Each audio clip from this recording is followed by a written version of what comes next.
Awak cakap dengan saya, 4 akasia siapa yang ada? Wang Aileen. Saya nampak gambar, comel dia.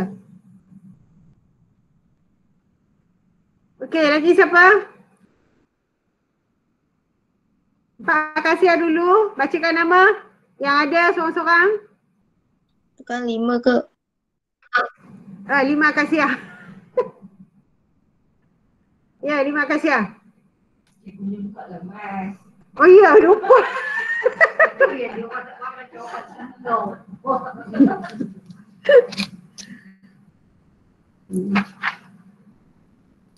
Okey, Assalamualaikum, selamat pagi. Selamat kembali ke kelas kita. Okey, kita masih menunggu kehadiran beberapa orang murid lagi yang masih request masuk ya. Okey, setakat ini saya bacakan nama awak ya. Sebab saya suruh awak cakap, awak tak nak. Chin, Wei En, ada? Ada. Dokas? Ada. 4 dan 5 Azalia, Hyong? Ada. Masya Kristina ni siapa? Masya cikgu yang lama tak datang tu. Oh, Masya. Okey. Okey. Bukan awak kerja ke dah, Masya? Tak. Ke sekolah balik. Okey. Yang kelima tu Mok Weni. Ada. Atira Dini. Ada. Ini suara ni kan. Farhana. Ada. Nazira. Ada. Baru bangun kan Nazira? Nur Sabrina. Ada. Nurul Iza. Iza. Jerit dia pula lah. Where are you Iza? She went missing.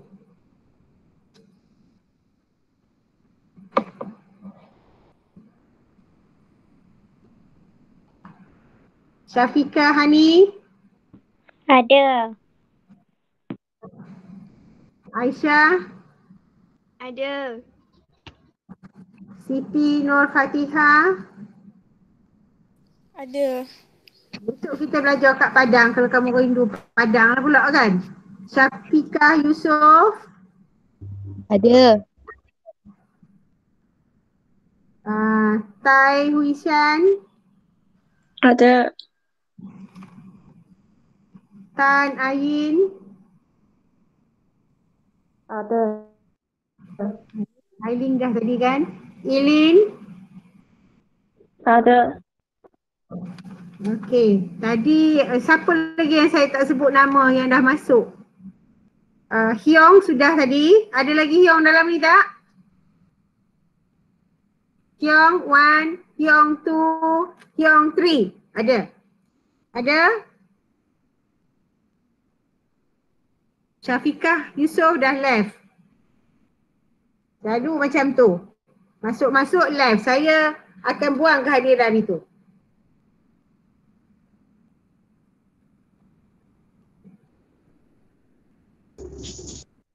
Okey.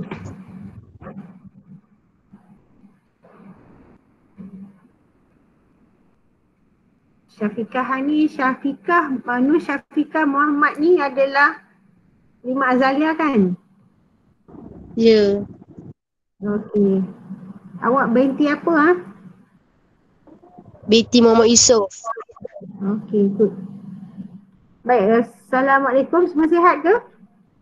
Angkat tangan kalau sihat.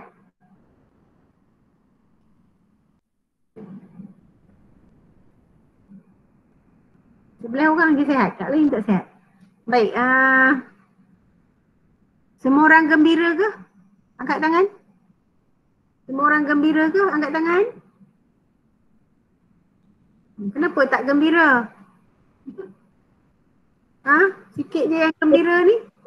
Sebab kena belajar. Kelas? Kelas online. Betul lah, saya pun tak happy kelas online ni, kita nak buat macam mana. Kita kena berubah mengikut perkembangan semasa lah kan. Okay. Jadi hari ni kita tak buat banyak pengajaran lah, kita hanya buat sedikit introduction. Okay, pertama saya nak cakap tentang pembelian tentang buku teks lah ada yang dah terima buku teks belum? Tak. Saya rasa belum kan? Semua belum, buku cikgu. teks buku teks tingkatan 5 ni sedang diproses. Tapi saya dah bagi soft copy buku teks tingkatan 5 kan untuk bab 1. Tapi bagi 5 akasia ni saya dah bagi semua dalam Telegram. Okey. Jadi boleh tengok, tak perlulah photostat. Saya rasa boleh tunggu dalam minggu depan buku akan diedarkan insya-Allah. Okey, yang kedua saya nak cakap tentang buku latihan. Baik, buku latihan ni kalau masih ada lagi yang tahun lepas yang tak habis, masih boleh kita gunakan. Okey, buku latihan boleh guna yang tahun lepas. Kalau dah penuh, belilah buku baru. Okey, tentang nota pula. Ya. Tentang nota pula, pun boleh guna buku nota lama jika masih kosong. Ada sebarang soalan? Boleh tulis dekat chat tu, nanti saya baca. Tak ada ya? Jadi hari ni kita belajar dalam bilik saya. Mungkin esok kita belajar kat Padang, lusa kita belajar kat kantin. Jadi hilanglah rindu awak kepada sekolah. Okey? Kalau rindu lah, kalau tak rindu tu cerita lain lah. Okey. Hari ni kita tengok sedikit tentang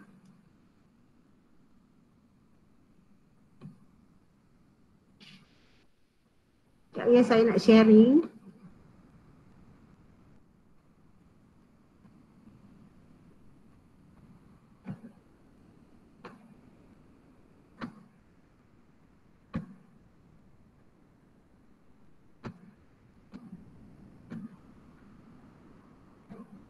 Baik, anda nampak sharing saya? Sebab saya tak nampak awak, jadi you must tell me. Tak. Nampak. Nampak ya? Saya lambat sikit lah ya.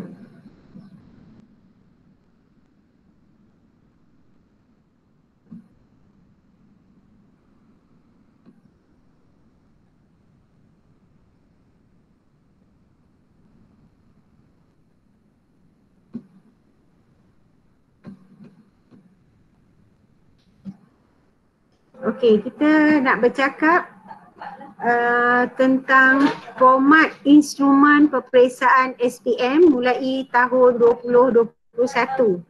Jadi pelajar, awak telah naik ke tingkatan 5, maka awak adalah pusingan pertama yang akan menduduki SPM 2021 ni dalam format format barulah ya.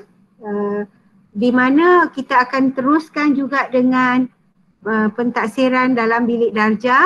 Di samping kita ada peperiksaan SPM pada hujung tahun. Untuk perancangan tahun ini, kita masih ada peperiksaan pertengahan tahun dan peperiksaan percubaan. Dan akhir sekali, jika keadaan mengizinkan, anda akan menduduki peperiksaan pada bulan November nanti. Okey? Baik, dari segi format peperiksaan ni kita tengok ada 2 kertas. Ya, kertas pertama dipanggil dengan kod 1249/1. Kertas yang kedua adalah kertas 1249/2. Jenis soalan yang ditanya dalam soalan kertas 1 adalah soalan aneka pilihan. Ya, jadi di sini diberikan 40 soalan di mana anda perlu jawab 40 soalan itu. Dan setiap satu soalan membawa 1 markah. Okey. Baik, jumlah markah 40. Okey. Dan masa yang diperuntukkan adalah 1 jam. Konstruk ni maksudnya bentuk instrumen itu dia akan menguji anda dari segi mengingat, memahami peristiwa sejarah itu, mengaplikasi peristiwa sejarah itu dan menganalisisnya. Okey, itu konstruk yang cikgu akan buat soalannya lah ya. Dan cakupan konteks bab ialah merangkumi di SKP tingkatan 4 serta tingkatan 5. Jadi tahun ini kalau awak duduk untuk peperiksaan pertengahan tahun, kita akan keluarkan juga soalan dari tingkatan 4. Bila anda duduk soalan percubaan SPM, kita akan mengikut format sebenar di mana kesemua soalan akan dikeluarkan. Okey, jadi kaedah dia itu tak perlulah ya. Jadi kita tengok kertas 2 pula. Kertas 2 ni dia ada 2 bahagian ya. Bahagian A tu dipanggil respon terhad di mana setiap adanya 40 soalan. Setiap soalan 10 markah. Jadi keseluruhannya adalah 40 markah. Manakala bahagian B ada 5 soalan, respon terbukanya 60 markah. Di sini jawab 3 soalan. Jadi dalam bahagian E dia tidak ada pilihan soalan. Itulah pilihan yang ada, anda kena jawab. Tetapi dalam bahagian B diberikan 7 pilihan soalan. Daripada 7 soalan itu anda perlu menjawab 5 soalan. Jawab 3 soalan. Maafkan saya betulkan semula. Terdapat 5 soalan saya terkonfuse dengan SPM 2020. Ya, jadi ada 5 soalan respon terbuka di sini dan anda perlu jawab 3 soalan. Okey, markahnya 100 markah. Jadi macam mana nak kira markah? Berapa markah yang awak dapat dari kertas 1 ditambah dengan berapa markah yang anda dapat dari kertas 2 dibahagi dengan 140 dikalikan dengan, didarabkan dengan 100. Okey? Jadi masa yang diperuntukkan untuk kertas 2 ini adalah 2 jam 30 minit. Okey. Aras kesukaran soalan ni ada 5 nisbah 3 nisbah 2. Maknanya ada 5 soalan yang mudah, senang, 3 soalan yang sederhana sukar dan 2 soalan yang sukar. Jadi tidak ada alasan untuk murid tidak boleh menjawab. Kalau kita belajar, kita buat latihan, dengar arahan guru, insya-Allah kita boleh lulus dan kalau usaha lebih sikit, kita lebih boleh cemerlang. Okey? Baik, dengan format ini ada sebarang pertanyaan.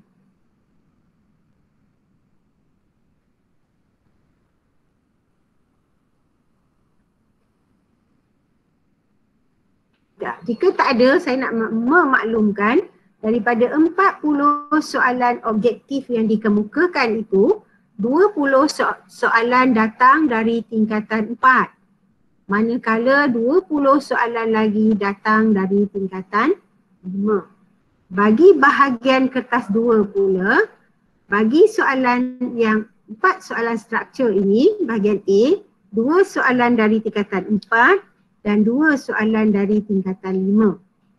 Bagi bahagian B ni, 5 soalan, 2 soalan dari tingkatan 4 dan 3 soalan daripada tingkatan 5. Okey, jadi anda ada pilihan untuk memberikan fokus di mana yang anda ingin beratkan. Tapi overall anda kena baca semualah. Ya? Baik, saya buka untuk sebarang pertanyaan.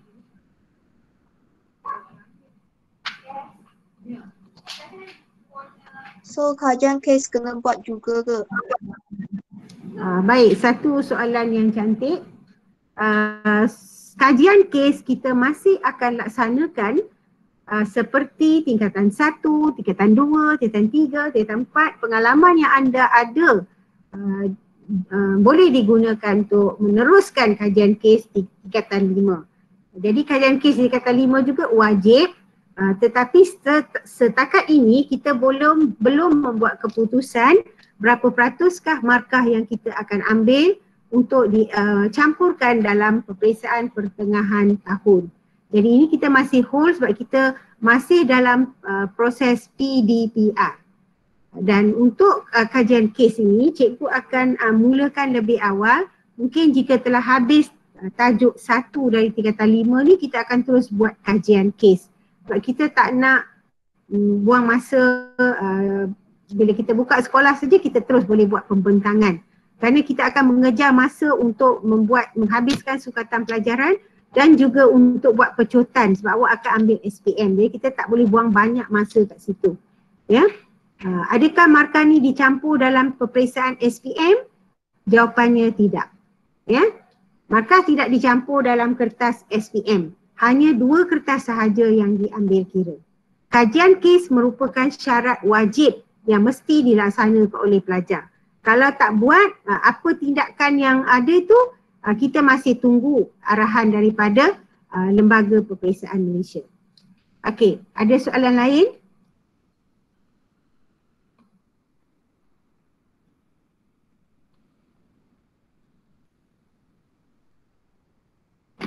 Nanti saya akan bagi link kehadiran ya.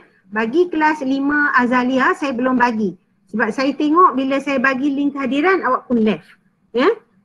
Jadi kita tak nak macam tu. Kita nak tengok awak hadir dalam kelas ini dan jika tak hadir kita akan telefon, kaunselor akan ambil tindakan untuk telefon. Mestilah memberikan alasan munasabah mengapa tidak dapat hadir. Contohnya masukkan dalam grup WhatsApp, saya tidak dapat hadir kerana kehabisan data. Okey? Tapi saya akan check jugalah, tengok last scene awak bila kat dalam WhatsApp tu kan.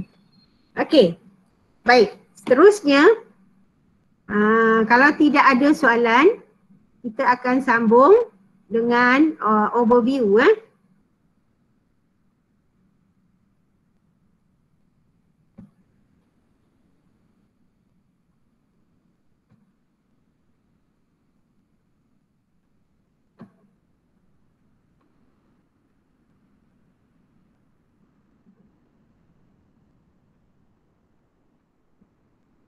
Baik, nampak ke anak-anak semua? Nampak. Okey, ini adalah gambaran keseluruhan kandungan kurikulum sekolah rendah dengan KSSM ya. Kita punya fokus ialah KSSM lah sebab kamu dah di sekolah menengah. Okey.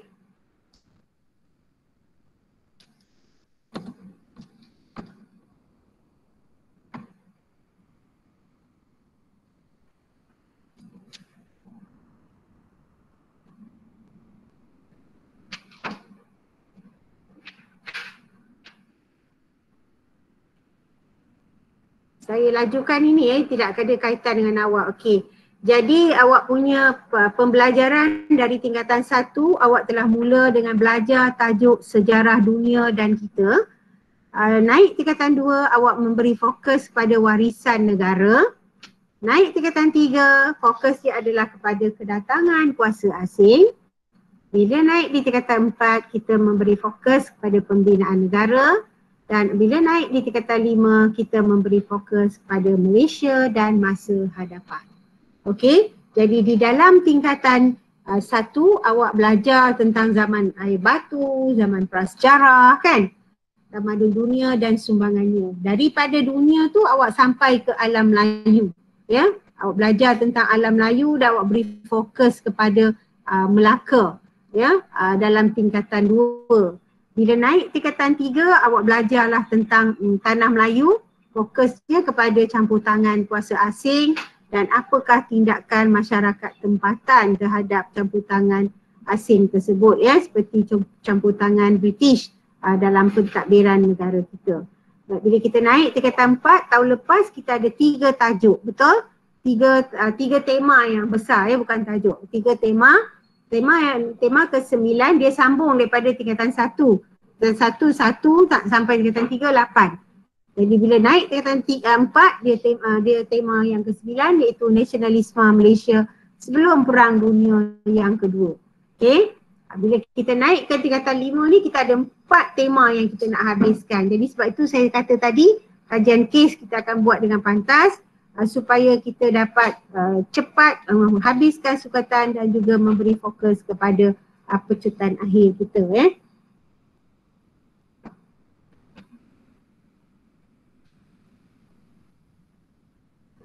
Okey, ini saya tak nak sentuh lah, ini form 1 ya. Form 2. Ini masa form 3. Sekarang kita tengok masa kita di form 4. Ya, di form 4 kita belajar tentang kebangkitan nasionalisme ya, kita lihat maksud nasionalisme. Saya tak perlu baca semualah ya. Tajuk yang pertama tu kita belajar dulu, maafkan saya, yang pertama kita belajar tentang warisan negara bangsa. Ya. Berapa warisan negara bangsa yang ada di Melaka kita belajar ya. Kemudian kita pergi kepada nasionalisme. Kemudian kita pergi kepada pendudukan Jepun dan tajuk konflik dunia ni, perang dunia pertama, kedua ni kita belajar dan kita buat tajuk kajian kes kita tahun lepas pada bab 3. Okey. Dan kemudian masuk bab 4 ni kita belajar tentang peralihan kuasa British di negara kita. Okey, masuk bab 5 kita belajar tentang penubuhan persekutuan, bagaimana orang Melayu telah bangkit menentang Malayan Union sebelumnya. Dan bila kita selesai dengan pembentukan Malaysia, kita berdepan pula dengan ancaman komunis sampai kita terpaksa mengisytiharkan darurat selama tempoh 12 tahun. Dalam ancaman komunis itu, negara kita berusaha pula untuk mencapai kemerdekaan negara.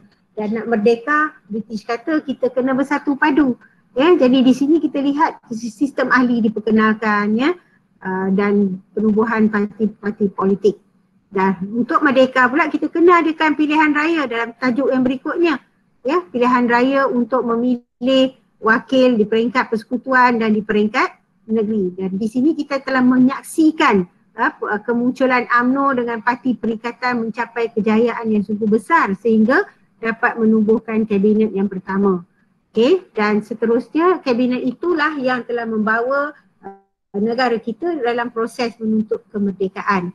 Dan kita juga telah belajar bagaimana detik-detik kemerdekaan negara kita, bagaimana Tengku Abdul Rahman telah pergi ke London ya, dan akhirnya balik di Melaka, di Bandar Hilir untuk membuat pengisytiharan kemerdekaan.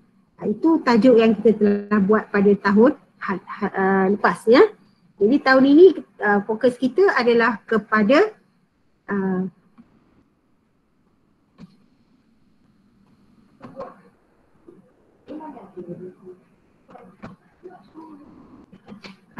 ini tajuk yang kita akan belajar ni 3 tema ya, kemerdekaan, pembentukan Malaysia dan Malaysia serta masa hadapan.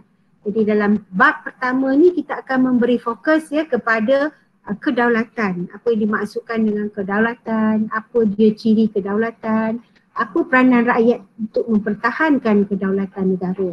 Okay. Kemudian kita akan terus ke perlembagaan persekutuan, melihat apakah kandungan perlembagaan yang ada di negara kita. Dan kita juga akan melihat mengapa dalam bab 3 kita akan lihat pemerintahan raja berperlembagaan serta demokrasi berparlimen. Apa dia raja berperlembagaan? Apa maksud demokrasi berparlimen? Ya. Dan kemudian kita akan melihat konsep persekutuan. Dalam persekutuan kita akan lihat kerajaan kita ini mempunyai 2 kerajaan. Satu ialah kerajaan persekutuan dan satu lagi adalah kerajaan negeri. Okey, dan dengan kejayaan penubuhan sebuah persekutuan ini, kita cerminkan dia melalui pembentukan Malaysia. Bagaimana Malaysia dilahirkan, apakah tindakan jiran kita terhadap penubuhan Malaysia ya, apakah kekangan masalah sehingga kita dapat mengatasinya dan lahirnya Malaysia pada 16 September. Okey, selepas Malaysia dibentuk, kita menghadapi cabaran apabila Singapura mengambil keputusan untuk keluar daripada Malaysia. Ini dalam bab yang ke-6 ya. Dalam bab yang ke-7 pula kita akan melihat pembinaan kesejahteraan negara. Apa usaha-usaha yang dibuat oleh negara kita supaya negara kita ini terus bersatu padu, terus merdeka. Jadi untuk bersatu padu ni kita ada masalah lah sebab dasar British divide and rule. Maka perpaduan itu mesti dimulakan dengan pendidikan ya, dan juga kebudayaan. Dan akhirnya untuk menyatukan seluruh rakyat kita, kita ada satu dasar yang kita panggil rukun negara. Okey, dan apabila semua ini dapat dijalankan, maka negara terus memberi fokus kepada ekonomi pula. Kerana masalah yang ditinggalkan oleh British bukan hanya masalah perpaduan, tetapi juga masalah kemiskinan. Yang kaya terlalu kaya, yang miskin terlalu miskin, yang khususnya yang tinggal di kawasan luar bandar ya. Dan di sini kita lihat kerajaan mula memberi perhatian kepada dasar ekonomi di mana dasar ekonomi baru mula diperkenalkan. Dan pelbagai dasar diperkenalkan untuk membawa Malaysia kepada apa taraf yang ada pada hari ini. Jadi Malaysia masih lagi dalam proses negara sedang membangun. Dan dalam pada itu kita juga lihat Malaysia tidak mahu ketinggalan ya. Tak naklah kita jadi macam katak di bawah tempurung. Maka Malaysia perlu mengadakan dasar luar ya, dengan negara lain. Jadi antara negara-negara yang Malaysia berhubung adalah pertubuhan bangsa-bangsa bersatu. Ya, apa peranan Malaysia di dalam PBB, Malaysia di dalam Commonwealth dan Malaysia di dalam ASEAN serta Malaysia di dalam NAM dan di dalam pertubuhan kerjasama Islam, itu negara-negara Islam ya. Dan pada bab yang terakhir kita akan lihat kecemerlangan yang telah dicapai oleh Malaysia dalam isu global ya, apakah penglibatan Malaysia dalam isu-isu kemanusiaan, dalam isu-isu mengekalkan keamanan dan kelestarian global. Dan seterusnya membawa Malaysia mencapai negara maju seperti yang diilhamkan dalam Wawasan 2020 yang kini telah ditambah baik kepada 2025. Ya. Okey, itu antara tajuk fokus kita lah untuk tahun ini ya. Ini lebih detail lagi ya, apa yang kita akan pelajari dalam bab tingkatan 5. Saya tidak terang laju ya, tak terang sebab saya dah terang tadi. Okey. Baik, setakat ini ada soalan. Ada soalan? Kalau ada boleh type di tepi atau angkat tangan ya, sebab saya nampak.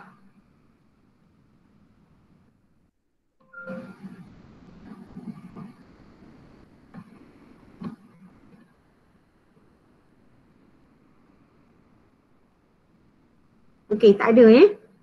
Kalau tak ada, kita nak terus belajar lah hari ni. Boleh? Semua tak sabar-sabar nak belajar sejarah ni kan. Hari pertama ni tak apalah saya yang buat pembentangan.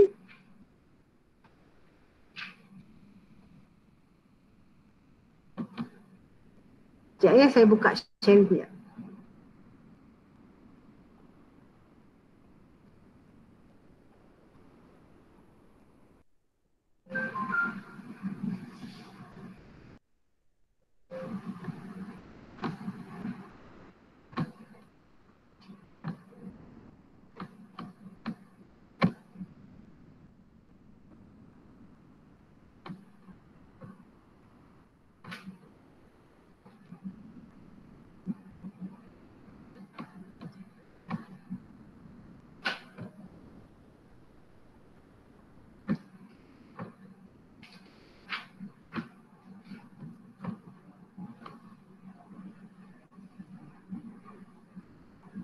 Okey, nampak ke? Jawab seorang ya, saya tak nampak awak dah ni. Nampak. Okey, jadi kalau awak ada buku teks tu, saya dah bagi soft copy lah kan. Tapi kalau tak ada pun tak apa. Kita bentangkan dalam bentuk PowerPoint ni. Jadi tajuk bagi bab 1 ni ialah tentang kedaulatan negara. Okey. Syafiqah Muhammad Yusof, apa yang awak faham dengan kedaulatan? Syafiqah Muhammad Yusof, masih ada lagi kat sana?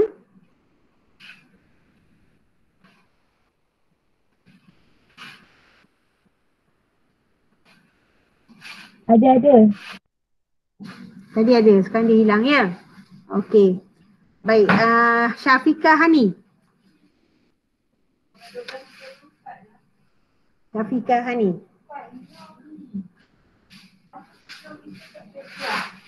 Apa dia kedaulatan yang anda faham? Bukan daripada buku teks eh?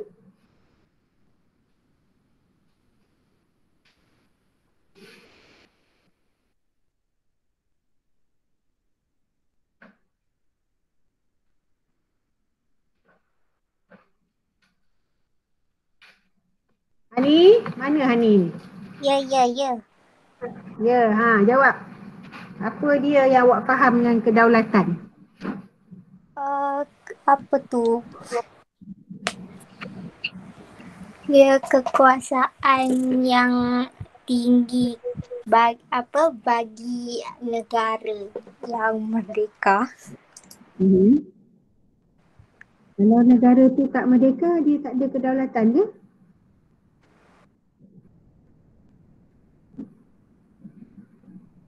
Kalau negara itu tidak merdeka, dia tak ada kedaulatan ke?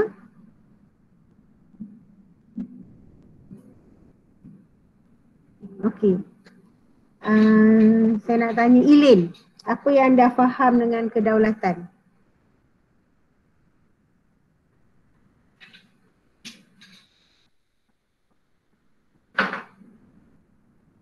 Ilin, are you there? Kebebasan negara dalam pemerintahan. Okey. Dini?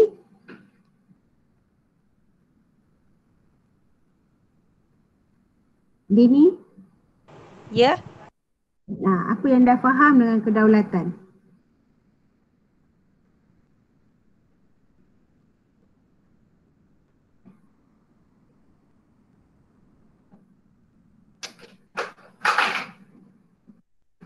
sekejap. Okey, sementara kejap tu saya nak tanya Nur Sabrina. Kejap juga. Nur Sabrina. Kejap lama ya? Macam cikgu, Ya. macam sebuah negara tu ada sultan dan raja-raja. So kita kena macam menjagalah, macam sebagai kena hormat dengan diorang.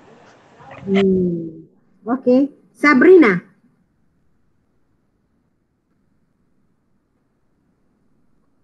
Sabrina? Ada lagi ke dia di situ? Sekejap nak tengok ni. Ramai dah lari ke apa?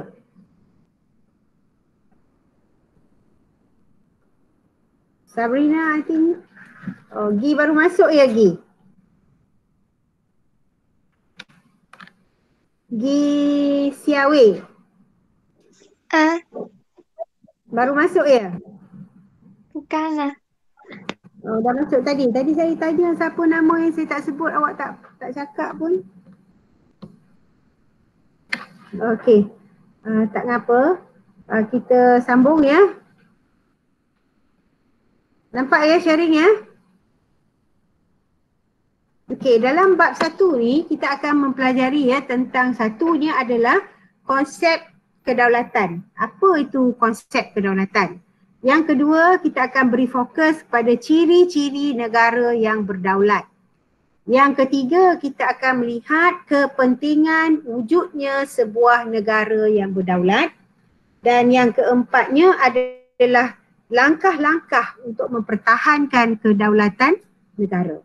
Untuk hari ini kita hanya akan memberi penekanan ya kepada konsep kedaulatan dahulu. Sebab kalau nak tengok 4 perkara ni terlalu panjang ya. Jadi kita buat satu-satu. Jadi kedaulatan ini bermaksud kuasa yang tertinggi atau kewibawaan yang ada pada sebuah negara yang bebas.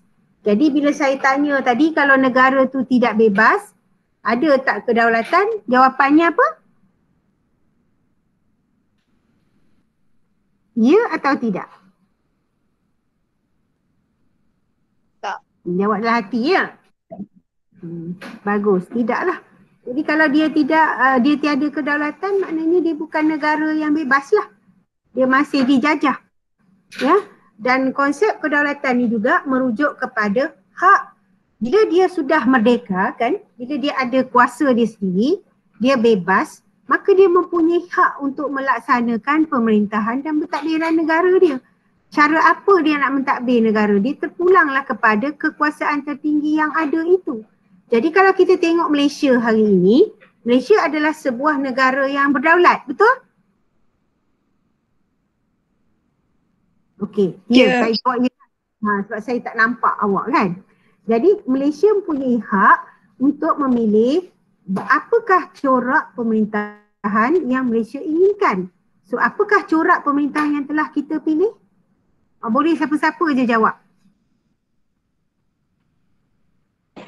Demokrasi. Demokrasi sahaja? Raja perlembagaan. Bagus. Jadi demokrasi berparlimen, ya, dan raja berperlembagaan. Itu pilihan kekuasaan tertinggi yang kita ada yang memilih dua corak pemerintahan ini. Dan alhamdulillah Malaysia merupakan sebuah negara yang unik, ya, kerana dalam masa sekarang kita lihat banyak negara sudah tidak ada raja, tetapi Malaysia masih mengekalkan pemerintahan tersebut. Dan kita boleh juga katakan di sini, ya, kedaulatan negara kita ni dapat dilihat dengan jelas apabila adanya zaman Kesultanan Melayu Melaka. Ya, dalam zaman Melaka kita lihat ada pemerintah, ya, dan pemerintah itu dia memerintah menggunakan sistem pembesar 4 lipatan. Jadi dia ada sistem pemerintahannya sendiri. Jadi dia adalah sebuah negara yang berdaulat. Bukan negara, maafkan saya, sebuah kerajaan yang berdaulat. Dan apabila kita mencapai kemerdekaan pada 31 Ogos 1957, kita adanya Persekutuan Tanah Melayu yang merdeka, ya, yang terdiri daripada 11 buah negeri. Okey, dan pada 16 September 1963 kita menjadi sebuah negara yang dipanggil Malaysia yang merdeka. Ya, jadi daripada Tanah Melayu merdeka tahun 57, kita sudah menjadi Malaysia yang merdeka pada 16 September 1967. Jadi kesimpulannya, daulat itu bererti kuasa yang ada pada negara itu kerana dia sudah bebas, dan dengan kebebasan itu memberi peluang kepada dia untuk memerintah dengan apa juga cara yang dia mahu. Jadi Malaysia telah memilih dua corak pemerintahan. Satu, raja berperlembagaan, dan yang keduanya demokrasi berparlimen.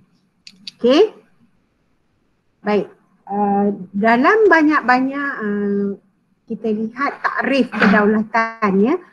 Bahasa yang berlainan memberi takrif yang berlainan. Takrif ni maksudlah. Takrif bermaksud pengertian, definisi.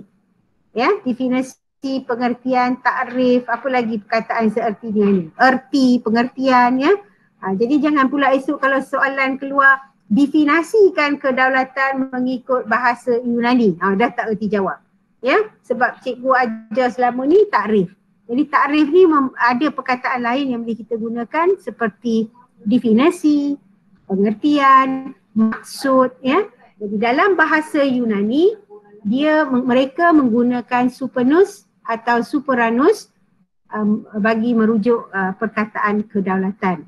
Supernus atau superanus ini bermaksud agung atau tinggi, dan ia merujuk kepada negara yang bebas dan merdeka. Okey, manakala dalam bahasa Inggeris sovereignty, ya, iaitu negara yang penuh dalam negara yang berkuasa penuh dalam pemerintahan. Maksudnya dia suka nak buat apa dia buat sebab dia ada kuasa penuh itu. Ya. Dalam bahasa Arab dia berasal dari perkataan Arab iaitu perkataan daulah, ya, yang bermaksud kuasa pemerintahan sesebuah kerajaan. Dalam bahasa Melayu pula perkataan daulat itu bermaksud kekuasaan tertinggi terhadap pemerintahan negara. Jadi asalnya perkataan daulat itu berasal dari bahasa Arab, daulah yang menjadi daulat. Okey, itu adalah takrif kedaulatan mengikut bahasa. Okey, bahasa Inggeris, bahasa Yunani, bahasa Arab dan bahasa Melayu.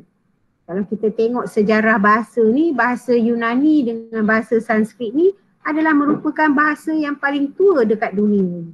Ya. Okey, manakala pandangan tokoh pula, ya, kita ada beberapa orang tokoh yang memberikan pandangan mereka sendiri tentang maksud daulat. Ya, antara tokoh yang ada adalah Aristotle. Ya, beliau merupakan seorang ahli falsafah Yunani. Yang kedua adalah Ibn Khaldun, ilmuwan Islam. Yang ketiga adalah seorang ahli falsafah politik yang bernama James Bodin. Ya, sekejap ya, saya pasang charger saya.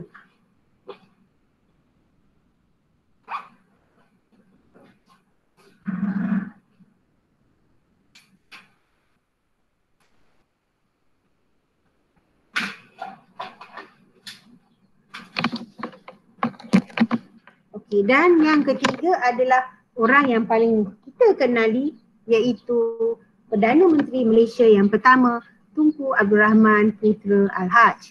Dan yang keempat adalah Tun Dr. Muhammad Saleh Abbas yang merupakan mantan Ketua Hakim Negara. Jadi ada 5 tokoh yang memberikan 5 pandangan mereka tentang apakah yang dimaksudkan dengan daulat. Okey, pandangan yang pertama dikemukakan oleh Aristotle, iaitu seorang ahli falsafah Yunani. Dia mengatakan daulat itu adalah kuasa tertinggi dalam pemerintahan sesebuah negara. Ya, dan dia kata kerajaan ataupun kuasa itu terikat oleh undang-undang. Maknanya walaupun kerajaan itu mempunyai kuasa, tetapi kuasanya itu masih juga dikawal oleh undang-undang. Okey, yang ketiga, kita lihat Ibn Khaldun. Handsome orangnya kan, tapi suami saya lagi handsome lah kan.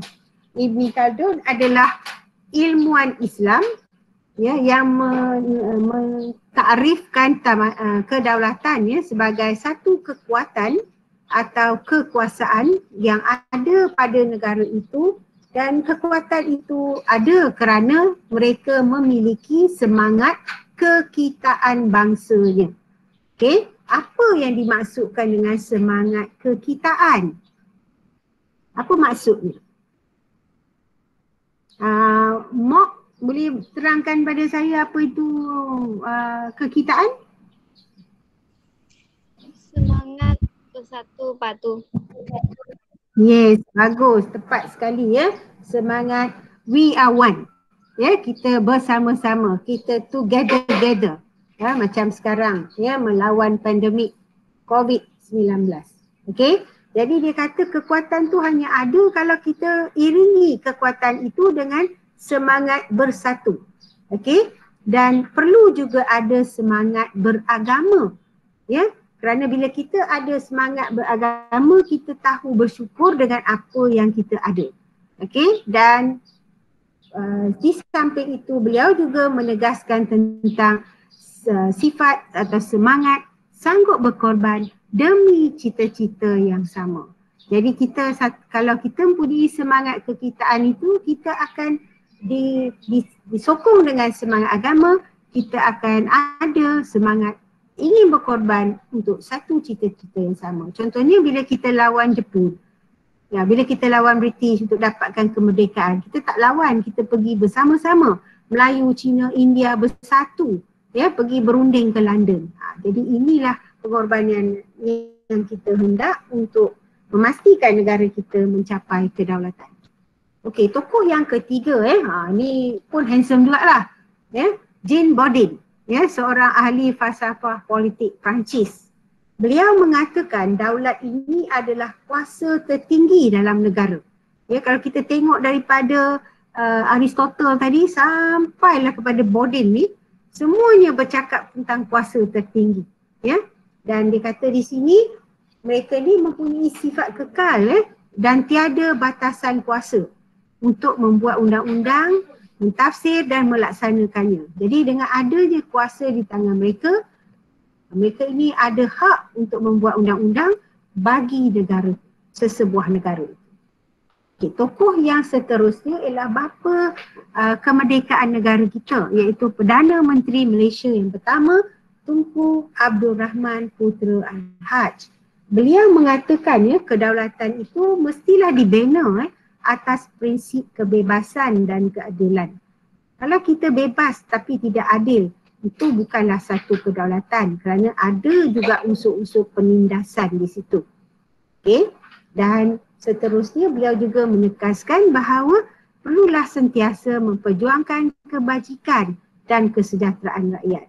Jadi dalam kita menjaga kebajikan, kesejahteraan rakyat, aspek keadilan itu perlulah ditegaskan. Itu bapa kemerdekaan kita. Dan yang terakhir sekali adalah mantan Ketua Hakim Negara kita, iaitu Tun Dr. Muhammad Saleh Abbas, ya. Dan pandangan dia tentang daulat adalah daulat ini adalah asas negara merdeka, ya. Dan bila negara itu merdeka, dia memiliki kebebasan bukan sahaja dalam negaranya tetapi pada peringkat antarabangsa. Maksudnya macam Malaysia, kita merupakan sebuah negara yang berdaulat.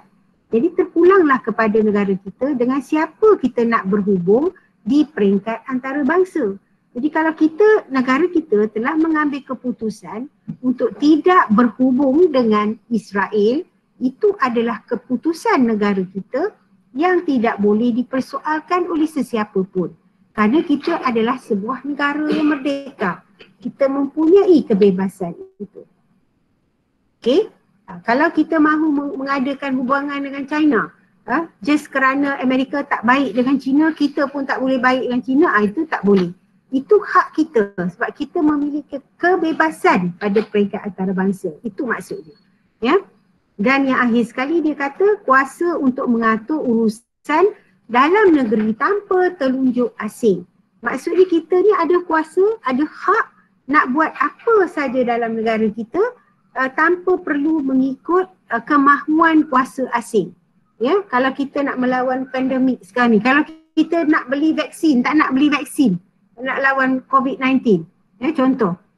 Tidak ada mana-mana kuasa dalam dunia ni yang boleh menahannya. Ya, kata kamu mesti beli juga, tak ada. Jadi demi kesejahteraan penduduk negara ini, demi kesihatan penduduk negara ini, kerajaan negara ini mengambil keputusan untuk membeli vaksin.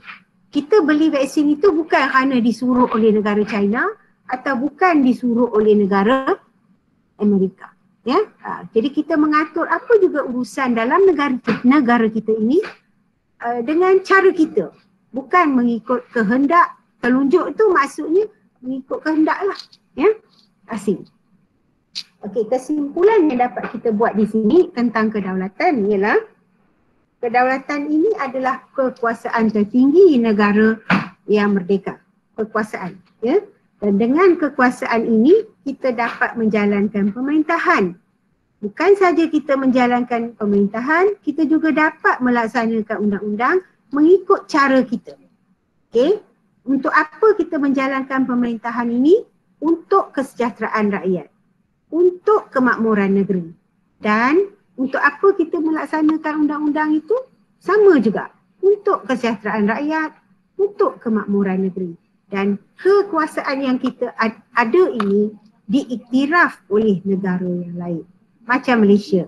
Malaysia adalah sebuah negara yang berdaulat, maka kita diiktiraf sebagai sebuah negara berdaulat oleh negara jiran kita ataupun negara yang jauh dari kita. Seperti Jepun, Korea, ya, semua mengiktiraf kedaulatan negara kita. Cuma kadang-kala ada kuasa yang ingin meluaskan kuasa, maka dia telah menggugat kedaulatan negara, sesebuah negara. Contohnya Palestin. Dia bukan lagi negara berdaulat kerana dia telah diceroboh oleh Israel. Jadi dia tidak ada kedaulatan bagi negaranya. Ya. Setakat ini ada soalan.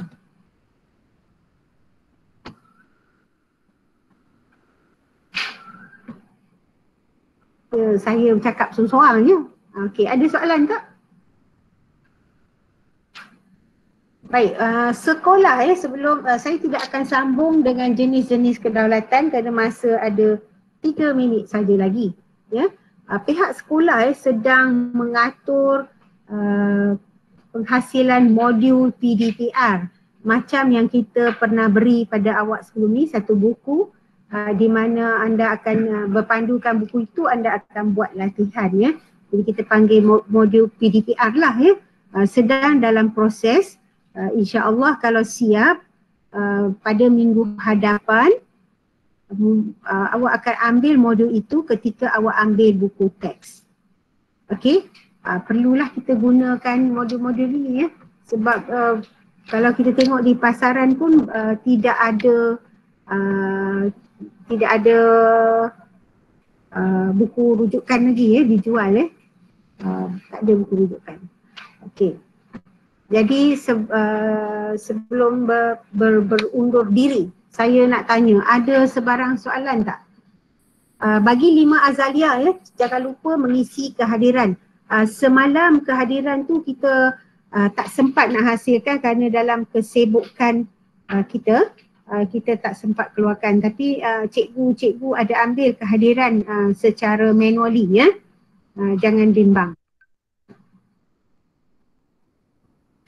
Okey, saya send sekarang kepada 5 Azalia untuk mengisi kehadiran. Isi jika anda hadir Google Meet ini sahaja. Jika tidak hadir, jangan isi. Ya, pesan pada kawan. Sebab saya juga ada ambil kehadiran manually di sini. Okey, sebelum kita berakhir, tolong buka kamera. Saya nak tengok ni. Rindu sangat-sangat. Cepat, buka.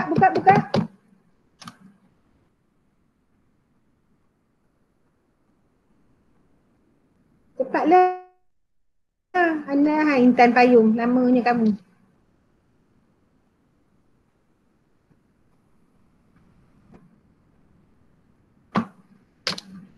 Tak nak buka video? Tak nak buka gambar? Okey, ada buka cepat. Lagi 3 minit ni. 1, 2, 3. Semua tak nak buka Zah. Aduh. Awak semua tak mandi lagi ya? Okey, besok pakai baju sekolah ya. Duduk untuk Google Meet. Boleh? Tak boleh. Boleh ke? Tak nak? Tak nak buka sekarang? Buka. Saya suruh buka baju. Saya suruh buka gambar je. Okey. Mok, ni Wong Aileen. Awak dah kurus lah. Tak makan ke? Susah hati. Jangan susah hati. Ya, kita belajar pelan-pelan. Boleh insya-Allah. Okey, orang lain tidak ada keberanian. Setiap kali pun Wong Aileen akan buka gambar dia untuk saya. Orang lain ni semua tak. Ya, Aileen ni bagus. Nanti dia datang saya bagi RM10. Lain tak nak buka, tak adalah. Janji Aileen, saya bagi RM10. Kalau saya lupa awak ingatkan saya. Ya? Okey. Okey, kita berhenti di sini. Tunggu untuk kita punya modul PDPR minggu depan. Jika ada soalan boleh hantar dekat WhatsApp ya. Okey, terima kasih semua. Boleh keluar.